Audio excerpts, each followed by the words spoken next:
咩情況要做資產申報？如果你申請政府資助或者津貼，好似公屋、長者生活津貼嗰啲，政府會檢視你嘅資產。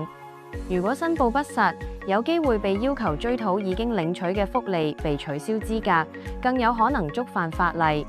另外，如果你要移民報稅，移民前後要披露嘅資產、離岸資產，仲有你喺內地或者香港持有嘅物業，都會影響你嘅稅務居民身份同稅務責任，所以要小心處理。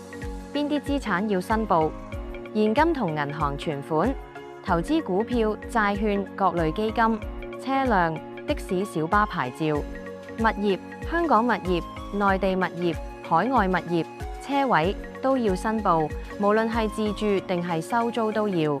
唔同政府部門或者唔同津貼計劃對資產嘅定義有機會唔同，所以申請之前一定要睇清楚申請表格同官方指引。點解物業估價報告咁重要？有好多情況係要準確申報物業價值，好多申請都會要求你交正式嘅物業估價報告。